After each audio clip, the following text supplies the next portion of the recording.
Bienvenidos y bienvenidas a la presentación de un libro editado, o escrito en este caso, editado por Anagrama y escrito en este caso por Juan Tallón, a quien queremos agradecer el que haya sacado un hueco entre esta agenda tan movida que tiene entre ayer por la noche y hoy por la noche, con una cantidad enorme de compromisos.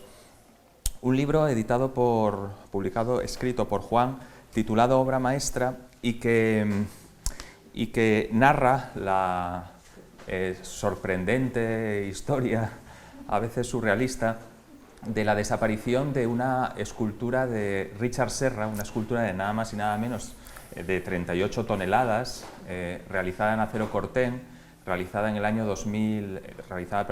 1986 como encargo, además, de la inauguración del propio museo, que estuvo expuesta durante una serie de años y que en el 90 las autoridades que en aquel momento dirigían el museo decidieron que, como ocupaba mucho espacio, había que llevarla a un solar, propiedad de la empresa Macarrón, que es aquí una de las protagonistas o de las voces que aparece con más. La protagonista es la escultura y luego hay un conjunto de voces que van arropando el devenir y el contar de esa escultura.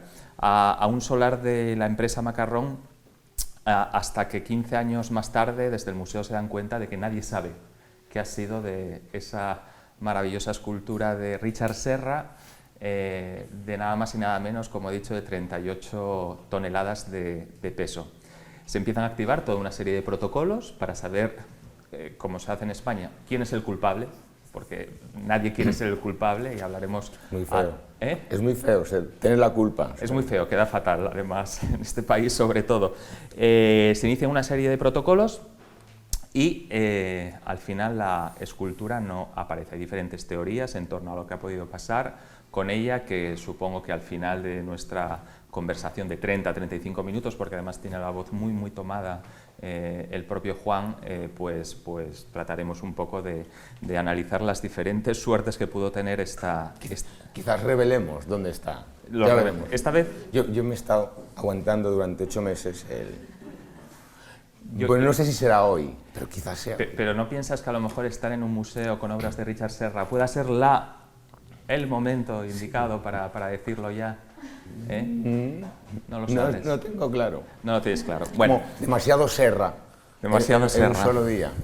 Muy bien. Bueno, mi primera pregunta en torno a esta puesta en común de lo que más o menos narra esta novela, que no es una crónica periodística, es una novela. Podías haber hecho una crónica periodística, como buen periodista que eres, pero no, optaste por una novela.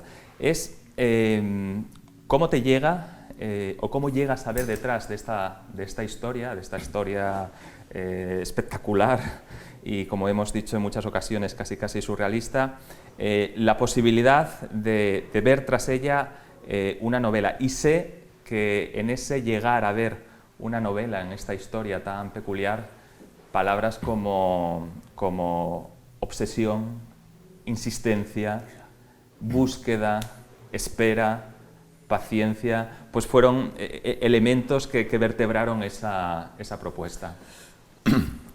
Verás, bueno, antes de nada, expresaros a todos lo contento que estoy hoy de visitar el museo. No lo conocía, entonces tenía el hueco.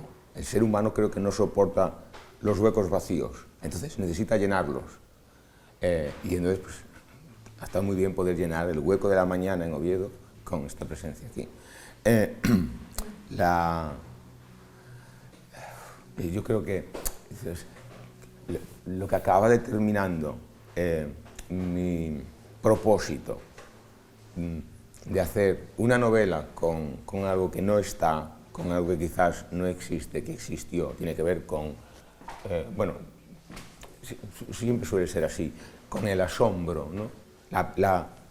La intensa perplejidad que se produce cuando tú tratas de dar lógica, en este caso, a un acontecimiento extraordinariamente misterioso. ¿Cómo pudo desaparecer algo tan absolutamente pesado? 38 toneladas. Yo a fuerza de decir 38 toneladas, he empezado a ver en ello algo liviano. Al fin y al cabo solo son 38 toneladas. Es cierto que es más que esto, ¿no? Pero es mucho menos que otras obras de Richard Serra que pesan 400, ¿sabes?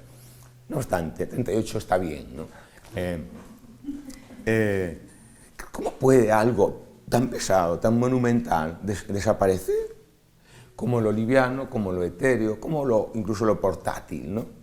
Eso no tiene encaje en un pensamiento lógico, que tiene encaje en un pensamiento artístico, tiene un pensamiento literario. Y entonces ahí es cuando yo veo la fuerza, incluso el poder de la escultura como personaje literario. No hay un momento en el que tú fijes, coño, quiero escribir una novela sobre esto, ¿no? Bueno, el comienzo de las cosas a veces es un comienzo invisible, subterráneo, ¿no? ¿Sabes? Sí, se te ocurre, pero para que se te ocurra, quizás ha estado ahí larvado durante tiempo, ¿no? Y a veces tienes que inventarte cuándo empezó todo, ¿no? De hecho, yo me inventé el minuto en el que decidí que iba a escribir este libro, ¿no? Cuando yo visito el museo en 2009, donde la copia que han acordado el museo y el artista sobre la original ya está expuesta, y entonces yo voy al museo con un amigo escritor y me invento que ese día yo me dije a mí mismo, voy a escribir este libro. No, es que a veces la verdad también se inventa, ¿no? Y así empezó todo.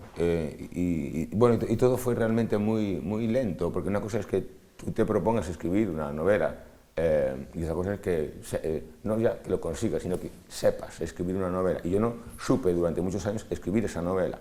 Claro, pero entonces, para entonces, yo ya estaba obsesionado, como tú has comentado. Esta novela no se puede escribir, no se puede documentar, ¿sabes? Si no estás absolutamente obsesionado, porque, no sé, son 10 años de la vida de una persona. No digo que no hagas otra cosa en esos 10 años que perseguir esa novela. De hecho, durante esa década yo he estado apartando esa novela, que no sabía escribir, para escribir otras que sí sabía escribir, ¿no? Y entonces en esos 10 años yo he escrito como 6 libros.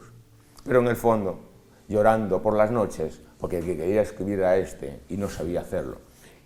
Y hay un momento, al final, en el que yo descubro cómo hacerlo, ¿no? Y que tiene mucho que ver con la forma con la que lo he ido documentando. Me has hecho una pregunta, pero yo ya estoy respondiendo todas las que tienes ahí anotadas. Pero tengo más, no te preocupes. Ya, además ahora me siento poderoso con la voz, creo que puedo.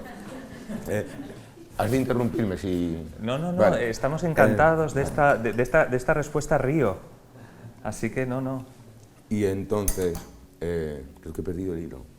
No, que descubriste el resorte... ¿Cómo se podía escribir? ¿Cómo? Pues del mismo modo que fue documentada, es decir, sumando una cantidad muy significativa de fuentes, de voces, de bibliografía, de documentos, ¿no?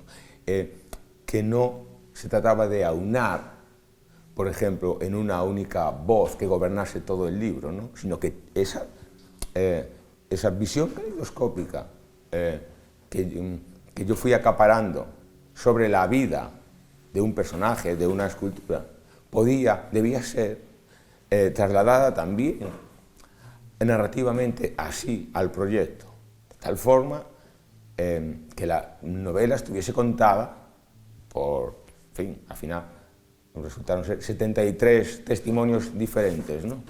Y cuando ya había escrito la novela, me di cuenta de que en realidad, además de escribir una novela, la novela que yo quería escribir, había tendido un puente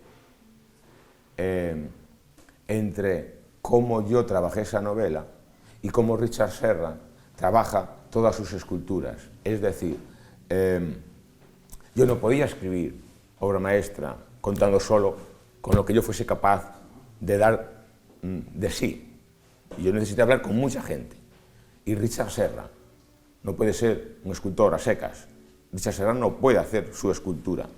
Richard Serra puede pensar su escultura, pero después necesita no decenas, sino centenas de personas que lo ayuden a que la escultura se produzca y se exhiba. Es decir, Richard Serra la piensa, ¿no? Y enseguida necesita sumar activos al proyecto, informáticos, por ejemplo, informáticos, que elaboren programas que calculen si, por ejemplo, el acero con el que trabaja se puede torsionar hasta el punto que él tiene imaginado en su cabeza. Necesita ingenieros que lo lleven a la práctica y después necesita decenas y decenas y decenas de operarios que trabajan en la acería para sacar adelante esos proyectos tan monumentales de 100, 38, 200, 400 toneladas. Vale, y está producida, pero no es una escultura, está en una acería, eso es chatarra, hay que trasladarla. Él siempre trabaja con la misma acería en Alemania y sale del país perdón, por transporte marítimo, más decenas de coautores, por decirlo así, ¿no? De las navieras, y entonces llegas al país donde la escultura va a ser expuesta. Y entonces tienes que pasar del transporte marítimo al transporte terrestre, y más decenas de operarios. Y llegas al museo al fin, no al interior del museo, al pie del museo, y más trabajadores. Y a veces tienes que tirar con el museo para introducir la escultura dentro del museo. Cuando en el año 86 se inaugura el Reina Sofía, se hace después de haber derivado una parte de la fachada para introducir la escultura de Richard Serra en su interior, y después se vuelve a levantar. Mover las esculturas de Richard Serra por el interior del museo es un trabajo de enorme precisión, que solo hay una empresa en el mundo que patentó el método y que es la única capaz de mover los grandes bloques absolutamente pesados de Richard Serra por espacios muy delicados a veces, ¿sabes? Y muy angostos para lo que significa la escultura. Entonces, nos hemos puesto quizás en 600 personas trabajando para que Richard Serra sea escultor. Claro, no hay escala posible entre lo que él necesita para su escultura y lo que yo necesito para mi libro, pero es cierto que no podemos abordarlo cada uno en solitario. ¿Veis el puente? Sí, y además probablemente esa es la diferencia en esta reflexión que has hecho sobre Richard Serra, ahora lo estaba pensando, la diferencia que puede haber entre el trabajo de un escultor como Richard Serra, que requiere esas grandes cantidades de personal a su alrededor, desde el minuto 1 hasta la instalación, y a lo mejor el trabajo de un escritor o de un pintor, que es un trabajo personal, claro, intransferible, solitario, ¿no? y que os distancia un poco, ¿no? en el marco de... Y luego, bueno, los que nos gusta mucho la historia del arte y los que nos gusta mucho Richard Serra, a raíz de cosas que has comentado, Juan, sabemos que las esculturas de Richard Serra son muy peligrosas y han dado más de un disgusto a sus operarios, que han dejado mutilados en cortes de piernas, brazos absolutamente aplastados. Ha habido algún muerto incluso. Incluso algún muerto, pero me gustaría retomar esa idea porque creo que es muy importante, de la forma de la novela, que creo que es otro de los grandes hallazgos, ¿no? Has aludido a que la novela tiene un personaje protagonista, que es la escultura, y esa polifonía de 73 voces que van contando cosas distintas, además distintas, de la escultura o de la relación que esas voces han tenido con la escultura. Pero curiosamente, y esto era un peligro que yo creo en el que podías haber caído, pero que supiste desactivar, en vez de generar una especie de acumulación de testimonios, un apilamiento de los mismos, conseguías con esos testimonios que la historia, el thriller, la historia de misterio, porque bueno, tu libro es un thriller, es una historia de misterio, está el esperpento gallego también, ya que tú vienes de Orense, está el humor, está que la historia fuera avanzando, que no fuera una compilación de testimonios donde parece que, bueno, pues otro testimonio más y esto no conduce a nada. ¿Eso te fue difícil? Sí, eso fue una amenaza constante, ¿no? Si tú vas a trabajar con tantas voces, además todas en primera persona, ¿no? Corres el riesgo de, tú lo has dicho muy bien, has utilizado el verbo perfecto, es que se apilen unas sobre las otras, ¿no? y que la novela no avance. Y si se apilan las historias, la novela no avanza. Y en algún modo, la novela se acaba convirtiendo en una fiesta de disfraces, ¿no? En el sentido de que cada uno comparece en la novela asumiendo un rol, buscando distinguirse de los otros, digamos, intentando ir a la fiesta con un disfraz que no lleve nadie más que él o ella, ¿no? Entonces eso era una amenaza, convertir la novela en una gran columna que va hacia arriba. Entonces, de lo que se trataba era que cada relato mirase a la escultura de un modo singular, a veces desde un punto de vista inexistente, en el sentido que el lector no se puede esperar que alguien con ese perfil nos cuente algo sobre una escultura, sobre un artista, sobre un movimiento, sobre un museo, sobre una sociedad, un país incluso, ¿sabes? Con el que no tiene un vínculo, ¿no? Nos pueden hablar sobre el mundo del arte, sobre el funcionamiento del mundo del arte, un taxista de Bilbao, un miembro de una banda terrorista. Yo creo que sí, ¿no? No nos explicarán la escultura, pero quizás sirvan para revelarnos cómo se relaciona un artista con su trabajo o cómo se relaciona un museo con la sociedad en la que está, cómo reacciona esa sociedad hacia el museo, ¿no? Entonces se trataba de generar perspectivas singulares, a ángulos, como digo, a veces imposibles, para crear un relato muy caleidoscópico, ¿no? Y que si en algún momento dado, como lector, alguna de las voces no te interesa lo que propone, ¿sabes? Que la extensión de su testimonio sea breve, porque querrás pasar al siguiente enseguida, ¿no? A ver si ese sí te vuelve a meter dentro de yo asumo que no es posible prácticamente que de los 73 a todos los lectores le puedan interesar los 73, ¿no? Habrá unos que atraigan más su atención, y entonces también la novela está escrita con esa estrategia, capítulos breves para que la gente vaya buscando, digamos, respuesta a lo que le interesa sobre esta historia, ¿no? Sí, creo que además llegaste a tener hasta 93 y claro, tuve muchos. Tuviste que cortar, que depurar. Claro, sí. Al final se quedaron en 73, como digo, solo hay uno que repite, que es el de Richard Serra, que interviene 5 veces. Y hay uno muy interesante, y sí que me gustaría que nos contaras, uno que lleva tu nombre, yo no sé si es apócrifo, si es real, pero tú estabas obsesionado con conseguir esa causa judicial, cuyo número, por cierto, hoy tomando la manzanilla previa, te pedí que me enseñaras, que te tatuaste, sí. Ahí lo llevas en...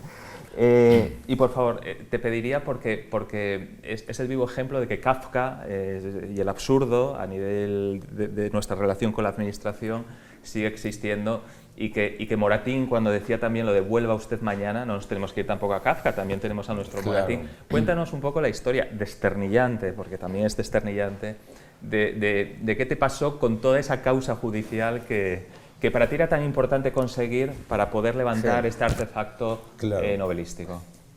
Porque, aunque es una novela, y por lo tanto, y además mi naturaleza es la del novelista, es decir, el creador que tiende siempre a mentir, a inventar, ¿sabes?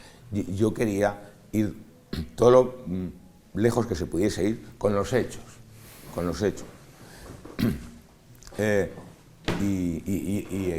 Y en esa obstinación yo empecé a perseguir casi al principio de todo, la causa judicial. Cuando en el año, a finales de 2005, al museo le consta que la escultura no está por ninguna parte, enseguida pone en conocimiento de la Policía de Patrimonio Histórico esta circunstancia. Teníamos una escultura que estaba custodiada por una empresa y ahora resulta que la escultura no está y la empresa ya ni siquiera existe. Hay que denunciar los hechos y enseguida se judicializa el proceso, puesto que la nave que custodiaba la escultura estaba en Arganda del Rey. El juzgado competente para llevar la investigación era uno de los juzgados de Arganda del Rey, ¿no? Bien, ¿por qué me interesaba a mí acceder a toda costa a la causa judicial? Pues porque la causa judicial debía tener una documentación muy interesante relacionada con las líneas de investigación que se siguieron. ¿Sabes? La escultura no se encontró, pero se buscó, no sé si con ahínco o en todo caso con todo el ahínco que podías desplegar años después de que la escultura ya desapareciese, ¿no? Y por lo tanto hubiese muy pocas pistas de las que tirar. Pero claro, yo quería conocer qué hipótesis se habían elaborado. Sí, habían salido cosas en la prensa, pero bueno, yo quería documentos de primera mano. También quería conocer los testimonios de los testigos a los que se tomó declaración. Y por supuesto, quería conocer el relato del único imputado que hubo en todo el proceso, que es Jesús Macarrón, el propietario de la empresa que custodiaba la escultura, que un día se fue al tacho, desapareció, ¿no? Quería conocer todo eso. Quería conocer también el acta de embargo de la nave de Macarrón. La historia de Macarrón es fascinante y también contribuye a la locura de la historia. Macarrón desapareció porque contrajo deudas con la Seguridad Social, porque todo lo que le debía el Ministerio de Cultura no le fue abonado. Entonces fue como la pescadilla, ¿no? El Ministerio de Cultura no me paga, yo no puedo estar al día de la Seguridad Social. La Seguridad Social, cuando las deudas llegan a un punto, me embarga y yo me quedo sin nada. Es lo que le pasó a Macarrón. Bueno, estoy haciendo como una especie de viaje que yo no... Vale, bien, recupero el hilo. Y entonces inicio el acercamiento a la causa judicial. ¿Cómo empiezo? Evitando ir directamente al juzgado y quizás chocar ya con la jueza y que se me cierren todas las puertas. Entonces yo intento llegar a la causa judicial hablando con un ministro de Justicia, hablando a través del ministro de Justicia, con el presidente del Tribunal Supremo y también presidente del Consejo General del Poder Judicial, con el vicepresidente, hablo pues que tengo una parte de la familia que son fiscales, a través de ellos contacto con otros fiscales que son competentes en el área de Arganda del Rey. Pues voy invitando siempre a la jueza para ver si es posible hacer un trabajo, digamos, de aproximación y que después... Y siempre me encuentro con que no es posible. En el año 2009 se archivó la causa, es decir, se llegó a la conclusión de que no había nada que rascar, que no se podía determinar cómo desapareció la escultura, quién la hizo desaparecer, ni siquiera cuándo desapareció, porque la escultura pudo haber desaparecido en una franja de 5 años. 5 años, si lo calculamos en días, es una cifra poderosa, ¿no? Nada de eso se pudo determinar y entonces la jueza instructora en ese momento decidió cerrar el caso, archivarlo. Y toda esa documentación pasó a un edificio, ¿no? Bueno, conseguir el número de la causa judicial fue otra odisea. No sé cómo lo consiguió mi editora. Y en ese momento, pese a tener el número de la causa judicial, no tuvo como resultado el acceso a la misma, ¿no? Digamos que fue muy importante al cabo de los años. Entonces, todo esto que lo estoy abreviando en 5 minutos son gestiones que se llevan a cabo a lo largo de años, de desesperados años de de enviar solicitudes, plantear recursos, porque cuando todas mis formas de aproximación a la causa judicial sin tocar a la jueza fracasaron, entonces llegó el momento de tocar a la jueza y dirigirme a ella, dirigirme a su juzgado para solicitar formalmente el acceso a la causa judicial, ahora que ya sabía el número, leerla con el único interés que puede tener un escritor, que era el literario, ¿sabes?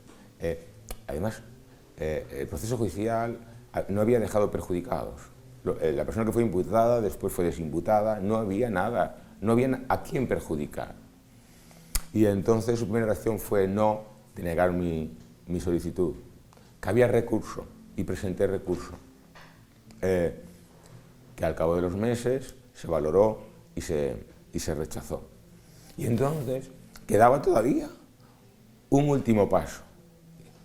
Más allá de ahí ya no habría nada, y yo nunca podría acceder a la causa judicial, absolutamente, porque ¿qué le importaba a la jueza dejarme leer los papeles que están olvidados y archivados y que no perjudican a nadie? Planteé recursos ante el Consejo General del Poder Judicial, o sea, la última instancia, que se tomaba 3 meses para adoptar una resolución. Si pasados esos 3 meses no había resolución, implicaba que mi recurso decaía y entonces jamás podía hacer la causa judicial. Y pasaron los 3 meses. Y entonces fue como yo me vine abajo, ¿no? Joder, al final no pudo ser. También es cierto que algo había cambiado en mí y yo había tomado la decisión de empezar a escribir la novela, ahora que sabía cómo, aunque no tuviese la causa judicial. Yo había conseguido hablar con algunos de los policías que habían investigado el caso, porque se habían jubilado. Antes no querían hablar conmigo. Se jubilaron y aceptaron reunirse conmigo y me contaron algunas cosas. Pero una cosa es que te cuenten algo y otra cosa es tener ante ti el relato escrito de todo lo que se hizo, de todas las declaraciones, de todo. Y dije, hay que escribirlo y hasta donde no lleguen los hechos, llegará tu imaginación. Y en esas estábamos. Yo estaba escribiendo la novela cuando 10 días después de que se acabase el plazo para la resolución del Consejo Judicial, recibí una carta del Consejo General del Poder Judicial diciéndome, tiene usted razón, tiene usted derecho a acceder a la causa judicial, tiene usted derecho a que la jueza haga una copia de la causa judicial y se la entregue a usted. Y entonces, ipso facto, le escribí a la jueza, al juzgado, para decirle, bueno, supongo que usted sabe, conoce, porque se la habrán enviado a la vez que a mí, esta resolución. Así que, por favor, deme fecha, que quiero ir a Arganda del Rey a hacerle una visita. Tardó un mes en contestarme. Y me contestó y me dieron cita. Y me presento en Arganda del Rey. Y voy al juzgado y les digo, hola, soy Juan Tallón y vengo a consultar esta documentación porque me han citado aquí, para esta hora, este día. Y yo, no, lo siento mucho. Nosotros no lo hemos citado. Entonces yo dije, hostia, ¿pero qué ha pasado aquí? Otra vez voy a tener que seguir peleándome contra... Entonces, hay una persona al fondo del juzgado, de la sala, donde estaban los funcionarios, con la que yo había estado, digamos, había sido a quien me dirigía cada vez que tenía para saber si la jueza había tomado una decisión o no. Y entonces, una mujer que se llama Marisol, y desde el fondo me ve y me dice, ¿usted es Juan Tallón? Y yo digo, ¿y tú eres Marisol? Es como... Entonces, nos fundimos en un abrazo. Porque, claro, era como 2 o 3 años hablando por teléfono, pero sin conocernos. Y entonces ella llamó a la secretaria judicial, que me vino a buscar y me llevó a una sala donde estaba la causa judicial. Y yo le pregunté, bueno, ¿me la puedes llevar? No te la puedes llevar. Pero la resolución del Consejo General es lo que dice que me la puedo llevar. Sí, pero para eso tienes que presentar otra solicitud. Y entonces yo le dije, ostras, pero otra solicitud, he presentado 1000 solicitudes. ¿La quieres presentar o no? No la voy a presentar. La voy a sentar aquí y la voy a leer. Muy bien, te dejo tranquilo. Y se fue de la sala y me dejó solo. Y entonces yo no la leí, yo la fotografié, porque solo eran 170 páginas. Y entonces hice 170 fotos. Y cuando acabé de hacer las fotos y de hacerme algunos selfies con la causa judicial, me fui. Y entonces, de camino a Ourense, en el tren, con todas esas fotos, en el teléfono, construí un PDF que envié por mail a la copistería con la que trabajo. Y le dije a mi mujer que por favor fuese a recoger la encuadernación de la causa judicial. Y cuando yo llego a casa, está encima de mi mesa. Bueno, esta es la historia que también nos habla, al final, uno escribe una novela, pero en realidad escribe 10 novelas, algunas sin darse cuenta. Y Obra Maestra es también una novela sobre, no suena bien, sobre la administración pública. Es una novela sobre la administración pública, sobre cómo es capaz de destruirte, quizás no a mí simplemente me marea y me pone al borde de la locura, pero a Macarrón lo destruyó. Su empresa tenía 200 trabajadores, 200 familias. Cómo la administración es capaz de hacerte papilla, ¿sabes? Y comportarse irracionalmente, porque es como se relaciona a veces con su administrado, ¿sabes? Como si su administrado fuese un número, nada más que un número, y ni siquiera detrás del número hubiese una persona. Entonces, sí, escribí también una novela sobre la administración pública, sin querer. Sí, 2 preguntas más para respetar este tiempo que nos has pedido de 35 40 minutos. Bueno, me siento bien con vale, pues seguimos. Pues entonces son 3. Vale. Contesta con la rapidez que quieras. La última pregunta va a ser, ¿qué crees, pero es la última, ¿qué crees que ha podido pasar con la escultura? Pero 2 antes. La novela narra la desaparición de esta escultura, su volatilización, pero no solo narra la desaparición de una escultura, narra la situación de unas instituciones culturales en la España de un determinado momento y narra la situación también de la sociedad española. Claro.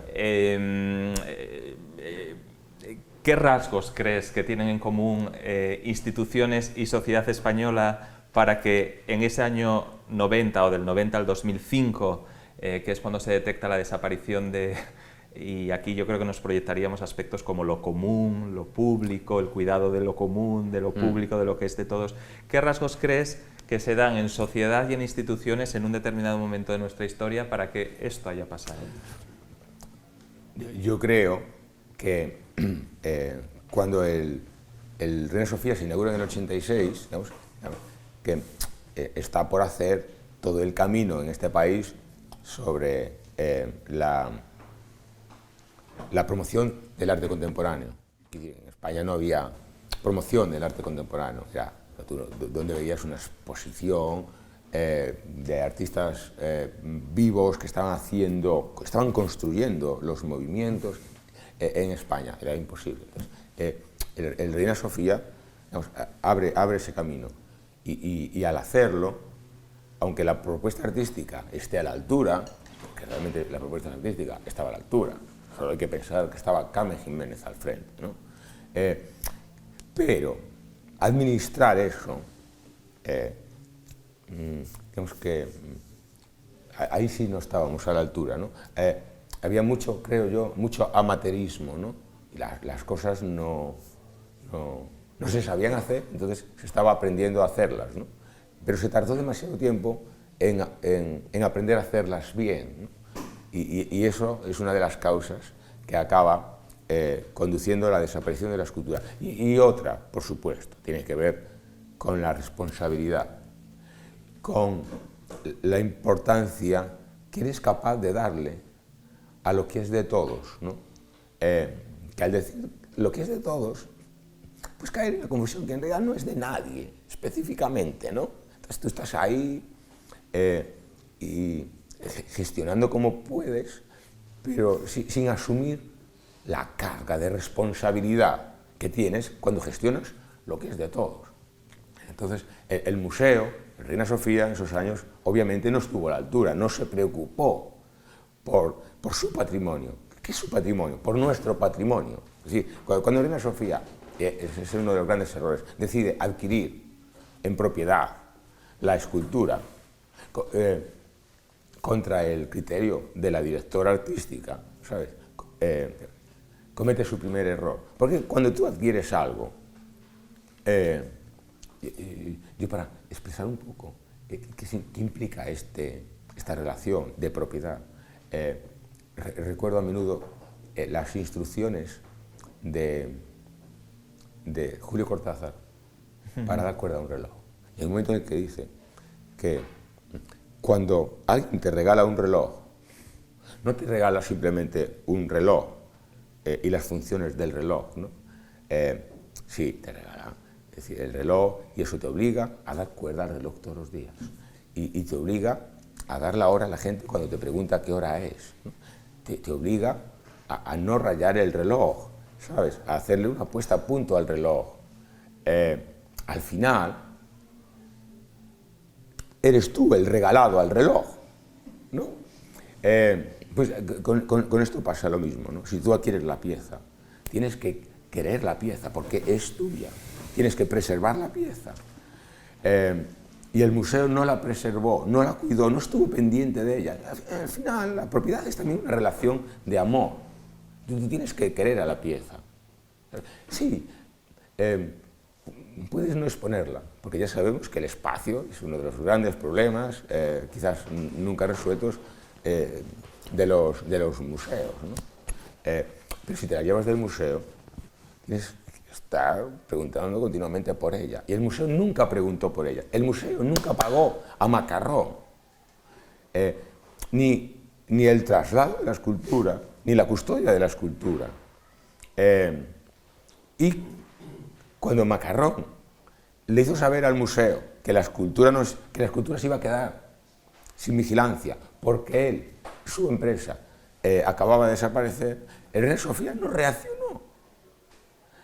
Nadie dijo, recuperémosla, llevémosla a otro sitio. Simplemente se olvidaron de ella. Y cuando en 2005, con una nueva dirección, digamos, y un proceso nuevo de catalogación de lo que tenemos fuera, ¿no? Alguien detectó que la escultura no estaba, que Jesús Macarrón ya no tenía su empresa, que Macarrón ya no existía, ¿sabes? La primera reacción del museo fue culpar a Macarrón de la desaparición de la escultura.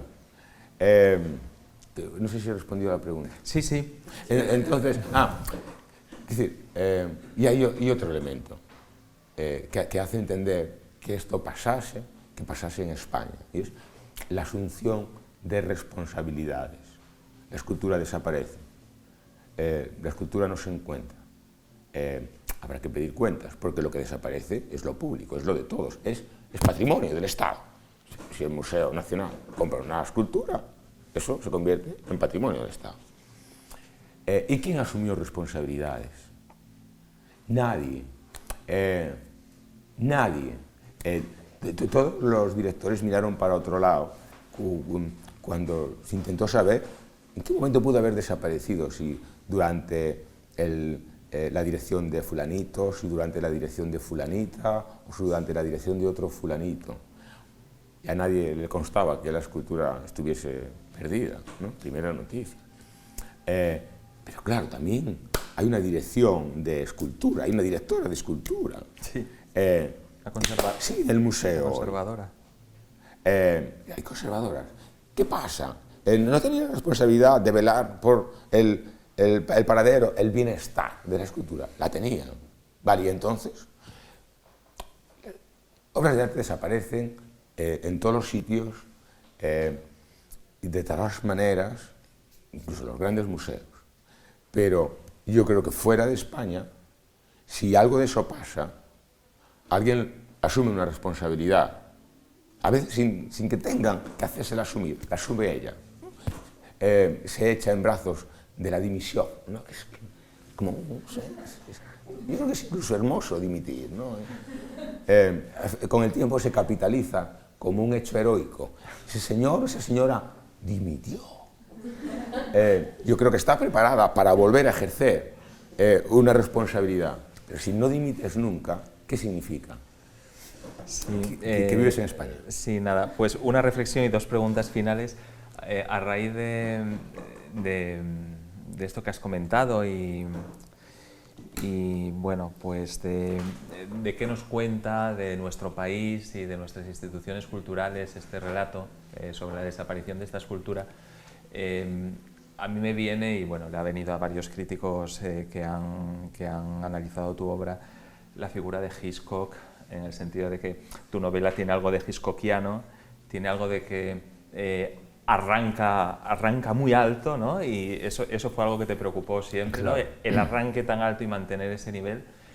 Pero hasta qué punto a veces la escultura, yo leyendo tu novela y relacionándola con el cine de Hitchcock, y sé que tienes ahí una película, El naufragio de Mary Dare, que es para ti un elemento clave, ¿hasta qué punto la escultura no es un MacGuffin también para hablar de la escultura, pero para hablar de otras cosas, ¿no? Esta era un poco la reflexión que te quería lanzar antes de lanzarte 2 preguntas ya muy puntuales con las que queríamos cerrar. Y luego ya si hay gente del público que quiera comentar o hacer alguna reflexión, alguna cuestión a Juan Tallón, pues abrimos ese breve turno de debate. Hay algo sobre lo que tú hablas mucho en la obra y luego en las entrevistas que se te han hecho, y esa raíz, y dijiste que es algo que te chocó, ¿no? Del arte contemporáneo, ¿no? Esa introducción que hiciste al arte contemporáneo a través de la redacción de este libro, que es cuando el museo encarga en 2009 la realización de una réplica, ¿no? De una réplica del original que nadie sabe dónde está, si existe, si no existe. Esta será la última pregunta. ¿Qué ha pasado? ¿Qué crees que ha podido pasar con la escultura? Y ahí comentas que se da un curioso juego, a veces un poco perverso, en el caso de que aparezca la escultura primigenia. ¿Cuál es la original? ¿Cuál es la réplica? Claro. El estatuto de réplica y de original. Esto no se da en la literatura, esto no se da en la pintura. Claro. Y a ti esto te llamó poderosamente la atención. Sí. Primero, dada mi ignorancia, me incliné a pensar que era desvergonzado replicar una escultura y darle a la réplica carácter de original, ¿no? Pero después, a medida que yo he ido conociendo un poco mejor la forma de trabajar de Richard Serra, un representante del minimalismo, del arte contemporáneo, o sea, quizás no es tan desvergonzado, aunque desde el punto de vista administrativo, ¿sabes? Eso se hizo para atajar una crisis de prestigio, ¿no? Al museo estaban cayendo críticas por todas partes, a nivel internacional. ¿Qué podemos hacer? Vamos a hacer esto, porque realmente el arte contemporáneo lo permite. Hemos dicho antes, nos hemos referido a cómo crea Richard Serra, ¿no? Richard Serra pues, piensa su escultura, tiene una idea, y a partir de ahí él pierde, no voy a decir el control de la escultura, porque él está en todo el proceso, pero ya no está en sus manos hacer la escultura. Entonces, esa forma de trabajar, la participación artística de Richard Serra en su obra es la misma, es exactamente igual haciéndola una vez que haciéndola 2. Es decir, con esta pintura, ¿sabes? Si la rompemos y la hacemos desaparecer, tenemos un problema, porque no vamos a poder hacer una exactamente igual, ¿no? Pero si destruimos la escultura, esa escultura específicamente, podemos hacer una exactamente igual, sin traicionar el proyecto artístico, el valor artístico, porque el poder del proyecto está en la idea, y la idea no se puede destruir. Y después la idea se acomete técnicamente de un modo muy pautado. Es decir, esta escultura son 4 piezas, 2 rectángulos, 2 cuadrados, de unas dimensiones muy precisas, con un material y una aleación también muy preciso. Entonces la puedes estar haciendo siempre igual a sí misma, ¿sabes? No te va a quedar, es que la segunda quedó medio metro más larga. ¿Qué has hecho? Quiero decir, era fácil replicarla. se podía replicar y se replicó. Y se le dio carácter de original. Pues, dado que la otra no está y que esta es exactamente igual y el proyecto artístico está arriba, se mantiene, cuela, claro, mientras no aparezca la otra. Claro. El mundo no es lo suficientemente grande para contener dos piezas exactamente iguales, con la misma idea, la misma ejecución, el mismo efecto. Entonces hay que destruir una. No, habría que destruir una. Y yo creo que sería un debate fácil, ¿no?, desde el punto de vista emocional.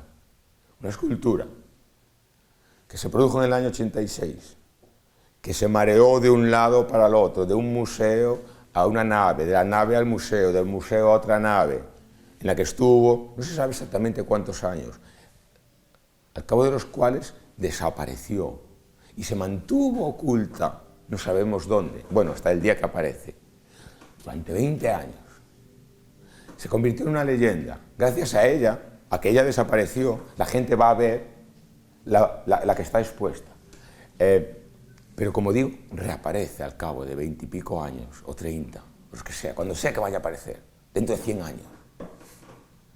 ¿Cuál creéis que merece vivir? ¿No?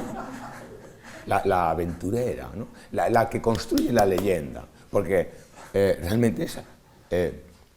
bueno, es cierto que sí, aparece, se acaba la leyenda, como había un misterio fascinante y el misterio fue revelado. Ya no hay misterio, hay, como decía Borges, juego de manos, un truquito, ¿no? Y sí, tú quieres conocer cómo hace el mago su magia, ¿no? Pero el momento que la conoces ya no te parece magia, quiero decir, te parece, en fin, una trampa insoportable, una vulgaridad. Sí. Bueno, para acabar ya nos han quedado algunas cosas en el tintero, pero igual salen en los 15 minutos que tenemos de debate. Has dicho algo con lo que iba a empezar la última pregunta. El misterio es mucho más importante, es algo que tú repites mucho, el misterio es mucho más importante que la resolución del misterio. Claro. Y uno de los personajes que aparecen, por cierto, de las 73 voces, donde está, por cierto, todo el quién es quién del arte contemporáneo del arte contemporáneo español e internacional, pero luego hay esas aportaciones del taxista, del camionero, del chatarrero, que son interesantísimas, o del fundidor de la acería de Alemania. La verdad es que las voces son muy interesantes. Bueno, pues a pesar de que el misterio es casi siempre mucho más importante que la resolución del misterio, y ya que estamos rodeados de este conjunto maravilloso de obra gráfica de Richard Serra, ¿no? y que a lo mejor él no nos escucha, por cierto, a un Richard Serra al que no quisiste entrevistar. Eso, no. Además, bueno, luego a lo mejor... No puse empeño alguno en entrevistarlo. ¿Qué crees que pudo pasar con la...? Bueno, yo no sé más que la policía, obviamente, ¿no? Y nada de lo que yo pueda decir ahora se puede demostrar, y por lo tanto no deja de ser un juego, ¿no? Pero en ese juego, vamos a jugar, yo creo que la escultura fue destruida, no derrotada, no es lo mismo. Es como lo que decía en El viejo y el mar, Hemingway. Un hombre puede ser destruido, pero no derrotado. La escultura, a su manera, es una persona.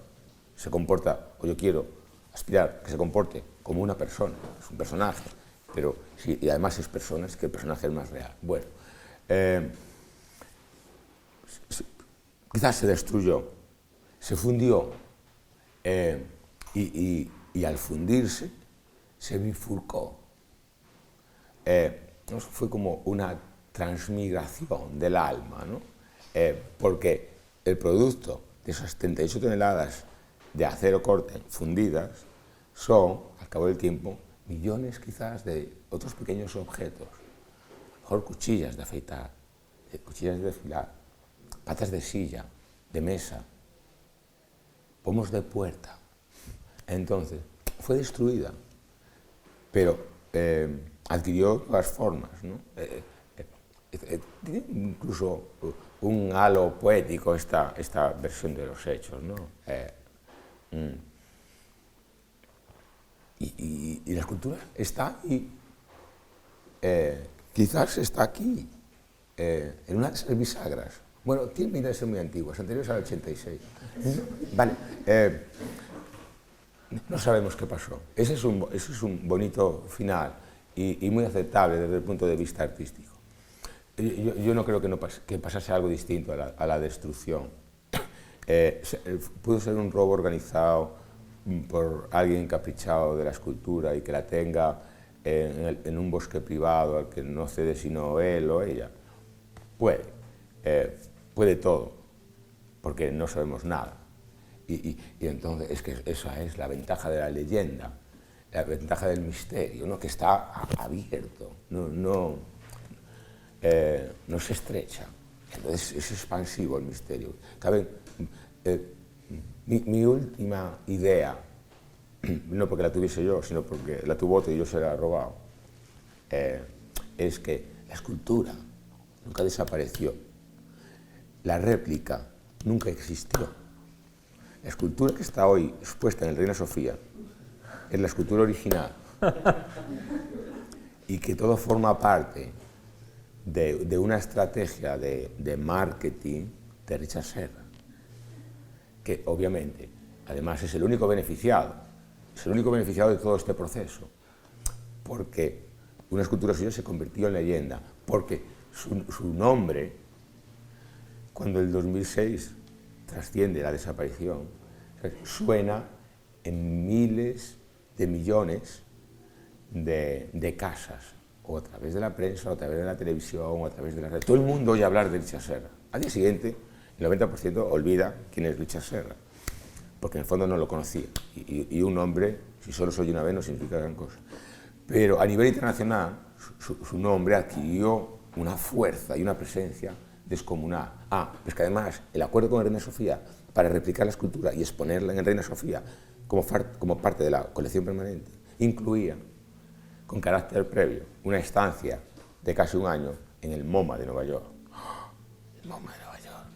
Está bien. ¿No quieres dirigir el MoMA de Nueva York? Me encantaría. Vale. Sí. Sí, pero luego llegó a Valencia, ¿te acuerdas? Llegó a Valencia, claro. Llegó a Valencia en barco y de allí al Reina. Claro, en cambio. Que es una sala que tampoco transita mucha gente. Esta, según entras... Te diré.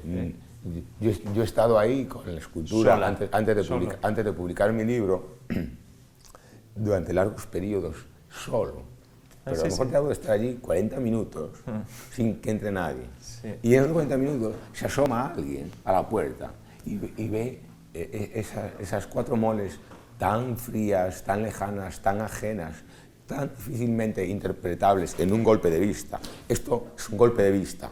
Te puede gustar, te puede no gustar, seguramente no lo entiendes, pero en ese golpe de vista tú accedes, aunque no puedas descodificar, a muchas cosas. En esa escultura, el golpe de vista no te ayuda tanto, ¿no? Entonces, dan la vuelta y se van a otra sala. Hoy, y no quiero comentarlo y que parezca soberbio, vanidoso por mi parte, pero creo que hay un poquito más de gente en la sala. Ajá.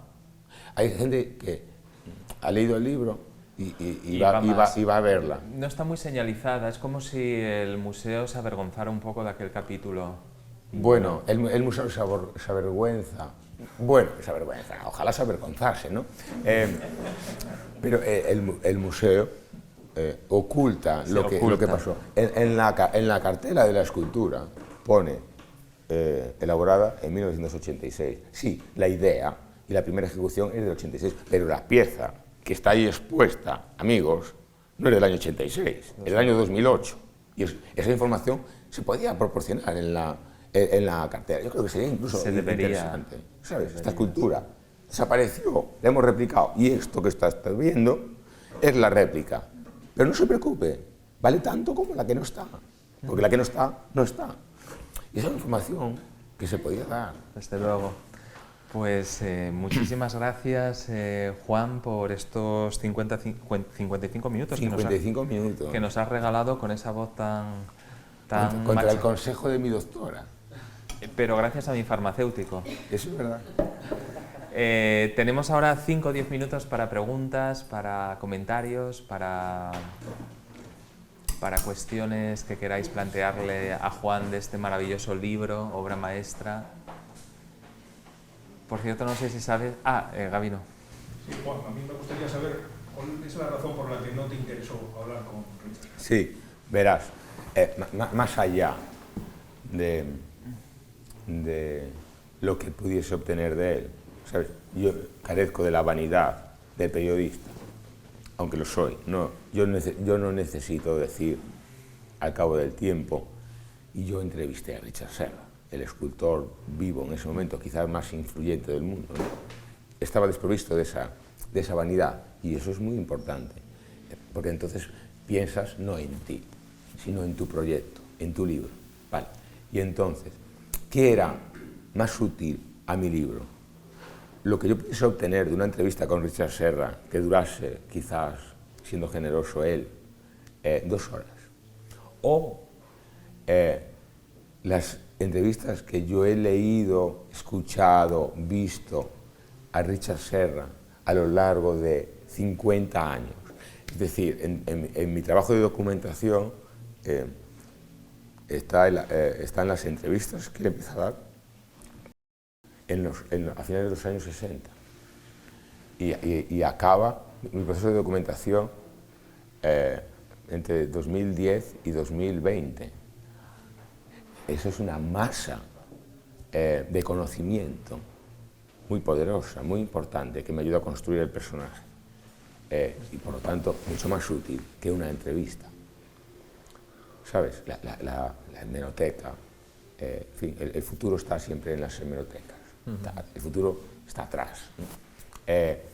Y la noticia bomba está siempre en la hemeroteca, quizás. Eso era mucho más útil en términos literarios. ¿Qué es lo más importante para mí? El libro, no yo, no mi vanidad. Richard Serra, bueno, está bien, Richard Serra, está bien, pero... y todo lo que ha dicho Richard Serra a lo largo de 50 años, ¿no es más interesante eso que lo que te dice a ti en 2 horas? Por eso no lo entrevisté, no puse empeño. ¿Alguna pregunta más? Mientras se produce alguna, ¿sabías que Richard Serra es uno de los escultores que más homenajes han hecho a escritores? Algunas de sus piezas están, lo vimos ayer en la conferencia, por cierto, de Laura, a Mark Twain, a Charles Olsen, a Pessoa, a Pasolini, escritor. O sea que tenéis ahí también una vinculación. Philip Glass, por supuesto. Ahí estamos ante un artista, aunque no teórico, porque los americanos son muy antiteóricos, como sabéis, muy culto, muy culto, sí. muy culto. Hay uno de los capítulos que yo retiré de la novela, a ultimísima hora, es uno que está narrado por Salman Rushdie. Porque hay una pieza muy parecida a esta, de Richard Serra, titulada Rushdie. Es que es muy caprichoso y poco significativo los nombres de las piezas de Richard Serra. Es decir, la escultura desaparecida se llama igual, Parallel Técnica Bengasi.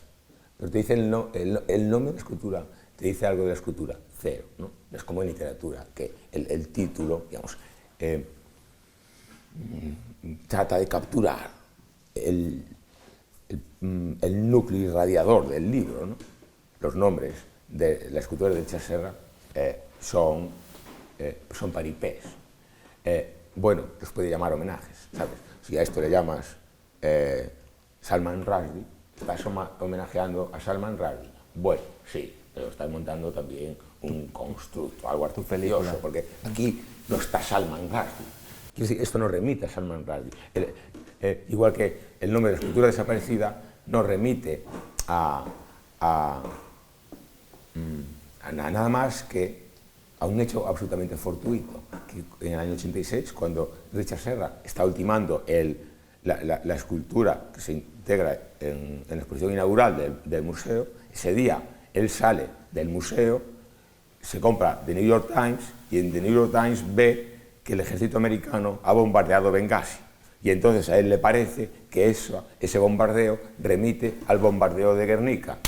Pues le voy a llamar a mi escultura Guernica Bengasi. Es decir... ¿Alguna otra pregunta? Yo tengo curiosidad por una cuestión, estaba preguntándolo con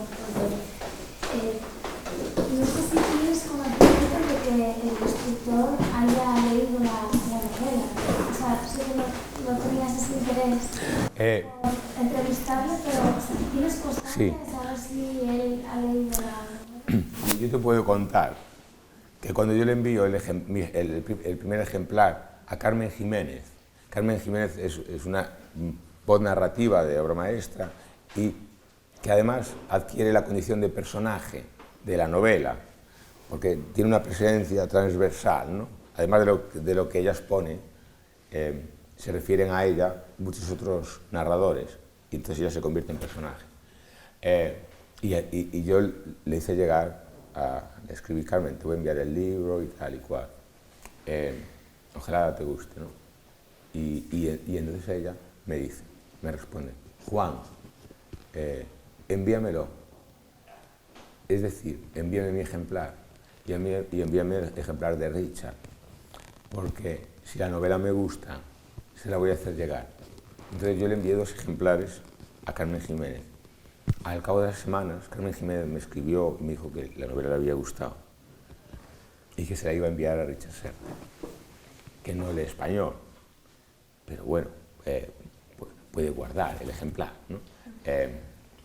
Y ahí se acabó todo.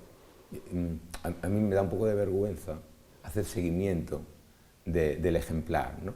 Me da vergüenza escribir a Carmen para preguntarle: oye, ¿has tenido noticia de Serra? ¿Has recibido el libro? ¿Qué ha hecho con él? No, es como, vale, pues dejemos actuar el misterio, no hay por qué saberlo todo. Y entonces, mientras no lo sepa todo, yo puedo figurarme que Richard Serra, con un pequeño diccionario de inglés-español, está tratando de descifrar al menos los capítulos que narra él, ¿no? Bueno, esperemos, no obstante, que la traducción al inglés no tarde demasiado y entonces quizás lo pueda leer y que él se mantenga en forma, porque bueno, está mayor, ha estado enfermo y bueno, resiste, Richard. Resiste. Muy bien. ¿Alguna pregunta, comentario, reflexión? Pues nada, ha sido un placer charlar para vosotros. Y bueno, y con esta voz estoy casi orgulloso de mí mismo. No, pensé que no. Esta noche lo vi muy feo. Y no quería escribirle demasiado temprano a Alfonso para decirle: oye, que no puedo hablar. Pero bueno, al final, entre los farmacéuticos y los médicos y todo eso, hemos sacado esto adelante. Así que muchísimas gracias por vuestra atención y comprensión. muchas gracias a ti, Juan, Hasta la por este próxima. rato tan bonito.